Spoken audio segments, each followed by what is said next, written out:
Hello friends, स्वागत है आपका आपके अपने लीगल चैनल सोच पर प्रहार में। मैं हूं एडवोकेट सनी शर्मा। दोस्तों, जब हम मैट्रिमोनियल विवाद से गुजर रहे होते हैं तो आप क्या स्टेप लेते हैं, ये बहुत इंपॉर्टेंट होता है, क्योंकि आपका लिया गया स्टेप यानी आपका लिया गया पहला स्टेप ये तय करता है कि आप किस ओर प्रस्थान करेंगे। यानी यदि शुरुआत में ही कोई गलत रास्ता आप चूज कर लेते हैं तो बुरी तरह फंस जाएंगे, और शुरुआत में ही कोई सही रास्ता आप चूज करेंगे तो आप निकल जाएंगे। देखिए, वैसे तो डिफरेंट डिफरेंट वीडियोज के माध्यम से मैंने आपको समझाया कि मैट्रिमोनियल केसेज में यदि जो लड़की है और आपका कहना है लड़की ने फॉल्स केस किए हुए हैं, तो उनकी जो ऑक्सीजन है यानी जिसके आधार पे वो फॉल्स केस आपने देखा होगा, कोई 3 साल से चला रहा है, कोई 5 साल से चला रहा है, कई बार आपके पास सारे एविडेंस होते हैं कि सर ये पूरी तरह से फॉल्स है, लेकिन फिर भी वो लोग चला रहे होते हैं। तो ऐसा कैसे, किस आधार पे? ऐसा केवल मॉनेटरी आधार पे होता है, जब उनको कोई मॉनेटरी बेनिफिट मिलता है। मॉनेटरी बेनिफिट मतलब उनको मेंटेनेंस मिल गया या कहीं और से प्रति माह पैसा मिल रहा है और आपकी पॉकेट से वो पैसा जा रहा है, तो ये उनकी ऑक्सीजन है। वो इसी पैसे से आपके खिलाफ जो है केस लड़ते रहते हैं, केसेज आगे चलते रहते हैं। उन केसेज में जहां लड़की के ऊपर मेंटेनेंस नहीं बनता या मेंटेनेंस बनने में बहुत देरी हो जाती है या बहुत कम मेंटेनेंस बनता है, उन केसेज में अमूमन देखा जाता है कि वो लोग कहते हैं कि इसको जैसे भी है निपटा लो, और बहुत ही रीजनेबल सेटलमेंट आपका बनता है और आप इससे बाहर आ जाते हैं। यानी अब हम इन शॉर्ट बोले तो हमारा फोकस ये होना चाहिए कि जो मेंटेनेंस है वो कम से कम बंधे, लेट से लेट बंधे, और इसी तरह से आप फॉल्स केसेज करके जो लॉ का दुरुपयोग कर रहे हैं उनको रोक सकते हैं। ये 100 बातों की एक बात है, इस चीज को गांठ बांध लीजिए। अब इस चीज के लिए आपको वर्किंग करनी है। अब दोस्तों, इसी क्रम में हम आ जाते हैं डीवी केस में। डीवी केस जब होता है तो उसके अंदर लड़की आपसे प्रति माह मेंटेनेंस मांगती है, रेसिडेंस राइट के नाम पर पैसा मांगती है, इसके अलावा वो आपसे कंपनसेशन मांगती है। ये सारे राइट वहां पे मांगती है जो कि मॉनेटरी होते हैं। अब प्रश्न आता है कि साहब हमें डीवी का नोटिस रिसीव हुआ, हम क्या करें? कई बार हमने कुछ वीडियोस देखी, गूगल पे सर्च किया, तो हमें पता चला कि डीवी के अंदर जो रिस्पोंडेंट्स हैं, मान लो 5-6 लोगों के नाम डाले हुए हैं, और वो 5-6 लोगों में से 3-4 लोग तो ऐसे हैं जिनका कोई लेना देना ही नहीं है, जो दूसरे प्लेस पे रहते हैं। तो हम इनका नाम हटवा सकते हैं क्या? डेफिनेटली आप नाम हटवा सकते हैं। अब इसमें आकर के एक बड़ा द्वंद बन जाता है, बहुत मुश्किल यहां पर खड़ी हो जाती है। क्यों हो जाती है? ये अवेयरनेस की कमी है दोस्तों। डीवी केस को लेकर इतना ज्यादा कंफ्यूजन है कि आप सोच नहीं सकते, और हमें खुद यकीन नहीं होता। इवन कई बार एक मामले में क्या था कि मैं डीवी केस दर्ज करा रहा था, पर्टिकुलर पॉइंट पे मुझे कोर्ट को भी कन्विंस करना पड़ा था कि यह है, कोर्ट को लॉ देने पड़े थे, तब जाकर के कोर्ट उस चीज पे कन्विंस हुआ था। तो डीवी केस में काफी कंफ्यूजन है। रीजन बिहाइंड इट कि कई लोग कह देते हैं डीवी केस तो एक सिविल केस है, कई लोग कह देते हैं डीवी केस एक क्रिमिनल केस है। यानी एक्चुअल में डीवी केस है क्या?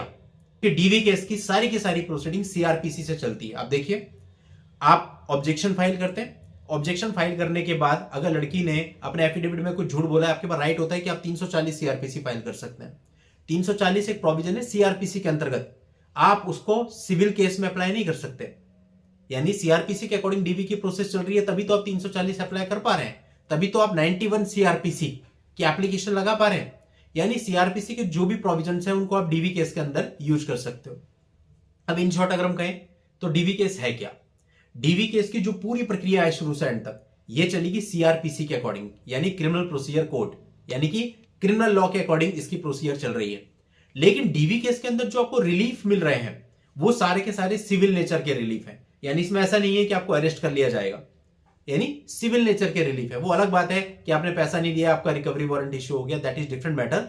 बट जो रिलीफ लड़की ने मांगे हैं, अपना मेंटेनेंस मांगा है, अपना और कोई मॉनेटरी बेनिफिट मांगा है, रेसिडेंस राइट मांगा है, स्टे मांगा है, जो कुछ भी मांगा है, रिस्ट्रेनिंग ऑर्डर मांगा है, प्रोटेक्शन ऑर्डर मांगा है, ऑल आर सिविल रिलीफ। तो यानी इन शॉर्ट आप ये कह सकते हो कि डीवी केस की प्रोसीजर चलती है क्रिमिनल के अकॉर्डिंग, और जो रिलीफ है वो है सारे के सारे सिविल।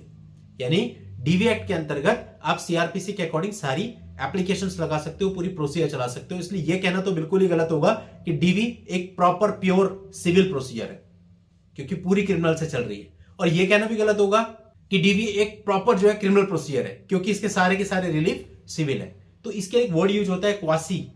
क्वासी मतलब 50% जो है सिविल, 50% जो है क्रिमिनल। यानी इसमें दोनों ही चीजें हैं, सिविल भी है और क्रिमिनल भी है। अब बात आती है नाम हटाने की। अब नाम हटाने पर एक कॉन्ट्रडिक्शन आ जाता है। कॉन्ट्रडिक्शन क्या आ जाता है कि वीडियो, जजमेंट, गूगल पे आर्टिकल, इन सब में आप देखते हो नाम हट सकते हैं, लेकिन जब आप प्रैक्टिकल इस चीज को करने चलते हो तो आपको एडवाइस मिलती है जी नाम तो हट नहीं सकते, इसमें तो डिस्चार्ज हो नहीं सकता। और उसका रीजन जब पूछो तो बताया जाता है, अभी रिसेंटली मेरे पास एक मामला आया, किसी ने बोला कि भैया नाम नहीं हट सकते। उससे रीजन पूछा क्यों नहीं हट सकते, बोला क्योंकि ये सिविल केस है इसलिए नहीं हट सकते। फिर उसने दूसरा रीजन बताया क्योंकि इसमें चार्ज फ्रेम ही नहीं होते तो डिस्चार्ज कैसे होगा। फिर उसने और एक्सप्लेनेशन उनसे पूछी तो उन्होंने बताया जैसे कि 498 में होता है, चार्ज फ्रेम होते हैं, उस वक्त आप डिस्चार्ज की एप्लीकेशन दे सकते हो। देखिए दैट इज डिफरेंट थिंग। वहां पर जो आप कर रहे हैं वो आप जो डिस्चार्ज की एप्लीकेशन दे रहे हैं वो चार्ज फ्रेमिंग के अगेंस्ट दे रहे हैं कि ये हटाया जाए। लेकिन हम यहां एक सिंपल क्वेश्चन पुट करते हैं अपने सामने, कोई भी सिविल केस जिसमें किसी पर्टिकुलर बंदे को पार्टी बनाया गया, क्या अगर प्राइमा फेसी ये लगता है कि वो व्यक्ति उसमें पार्टी नहीं हो सकता तो क्या उसे हटाने के लिए कोई प्रोविजन नहीं है? डेफिनेटली है। वहां पे भी आप नाम हटाने के लिए पिटीशन फाइल कर सकते हैं, वो तो क्रिमिनल प्रोसीजर नहीं है, तब भी आप कर सकते हैं। तो अगर इस बात को मान भी लिया जाए कि डीवी केस एक सिविल प्रोसीजर है तो भी नाम हटाए जा सकते हैं, क्योंकि नाम हटाने का प्रावधान तो सिविल में भी है।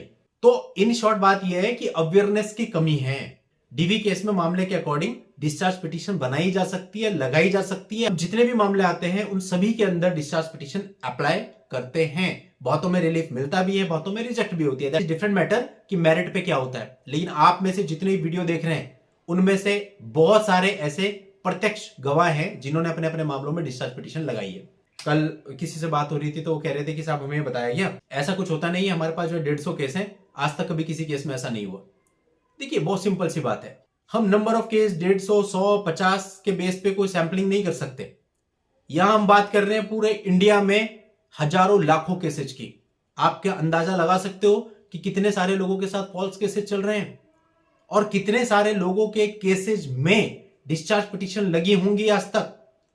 लाखों के हिसाब से होंगी, लाखों के। अगर आप 50-100 केस के आधार पे बात करोगे तो आप खुद को जस्टिफाई नहीं कर पाओगे। यानी हमारा कहने का मतलब है कि अगर आप डिस्चार्ज पिटीशन नहीं लगाते, अब उनका कहना था कि साहब मैं क्या करूं, वो जो जिनसे मैं काम करवा रहा हूं वो डिस्चार्ज के लिए मना कर रहे हैं और मेरे को ये पता है कि डिस्चार्ज हो सकता है, मैंने प्रोविजंस पढ़े हैं, मैंने देखा है, आर्टिकल्स पढ़े हैं, जजमेंट पढ़े हैं, वीडियोस देखे हैं। अब क्या करें? अब आपके पास यहां से आगे दो रास्ते हैं। या तो आप डिस्चार्ज पिटीशन मत लगाइए, नॉर्मल जैसे सीधी लाइन पे काम होता है, जाके ऑब्जेक्शन फाइल कर दीजिए, उसके बाद इंटरिम पे बात करिए, और या डिस्चार्ज पिटीशन लगाइए। मैं रिपीट नहीं कर रहा हूं कि डिस्चार्ज पिटीशन को लगाने के क्या क्या फायदे होते हैं, क्योंकि ऑलरेडी इस पे कई सारे वीडियो बहुत डीपली बने हुए हैं और आप सब लोगों को ऑलरेडी पता है। अब देखिए बहुत सारे लोग तो हमको पर्सनली जानते हैं, जो कि हमसे पर्सनली मिल चुके हैं, जिनके केसेस में डिस्चार्ज पिटीशन ऑलरेडी लगे हैं। बहुत से केसेस ऐसे जो फिजिकली हमारे हाथ में है, लेकिन जिन लोगों को नहीं पता उन्हें कई बार ऐसा लगता है कि यार कहीं ऐसे तो नहीं है कि लेमैन है ऐसे ही बोल रहा हूं कुछ भी। तो ऐसा बिल्कुल भी नहीं है। इंडिया के हर एक स्टेट के पता नहीं कितनी सारी सिटीज के अंदर डिस्चार्ज पिटीशन लगी है, चाहे वो बिहार हो, चाहे वो झारखंड हो, चाहे वो पंजाब हो, चाहे वो कोई सा भी स्टेट हो, हर केस में डिस्चार्ज पिटीशन लगी है। बाकी कई लोग होते हैं जो जानना चाहते हैं कि सर आपका प्रैक्टिस एरिया क्या है, एक्सेट्रा एक्सेट्रा। तो उसके लिए हमारी वेबसाइट है www.sojparparhar.com। आप उस पे जाएंगे, आपको प्रॉपर सारी इंफॉर्मेशन मिल जाएगी। जहां तक मैं समझता हूं कि आज के जो वीडियो है मैंने केवल आपको ये क्लियर करने के लिए बनाया है कि जो डीवी डिस्चार्ज से रिलेटेड कंफ्यूजन हो रही हैं ये आपके मन में ना रहे। अब इसका सबसे सिंपल तरीका है, जैसे आपके पास डीवी का नोटिस आता है, आप सबसे पहले डिस्चार्ज पिटीशन बनाओ और उस केस में जाकर के फाइल कर दो। ये तो आपका इनिशियल स्टेप होना चाहिए, जो कि आपको करना ही करना है। इसके लिए कोई आपको हाई कोर्ट सुप्रीम कोर्ट थोड़ी जाना है, जिसमें आपका डीवी का केस चल रहा है वहीं लगाना है। तो दिक्कत क्या है? कोई एक्स्ट्रा एक्सपेंडिचर नहीं है, कुछ नहीं है, केवल फाइल करके अपना लक आजमाना है कि अगर कोर्ट कन्विंस हो गया तो कुछ नाम हट जाएंगे, नहीं कन्विंस हुआ तो रिजेक्ट हो जाएगी, रिजेक्ट होगी तो सेशन में जाएंगे, सेशन में जाएंगे तो स्टे मांगने का भी अपने को एक मौका मिलेगा। तो ट्राई तो करो, जब तक ट्राई नहीं करोगे रिलीफ कैसे मिल जाएगा? दोस्तों उम्मीद करता हूं डीवी के बारे में जो कुछ भी मैंने आपको समझाया आप लोगों के समझ में आया होगा और जो कंफ्यूजन है वो कुछ हद तक दूर जरूर हुई होंगी। तो चलिए दोस्तों आज के इस वीडियो में इतना ही। नेक्स्ट वीडियो में नई जानकारी के साथ मैं आपसे फिर मिलता हूं, तब तक के लिए goodbye and thank you for watching. Take care.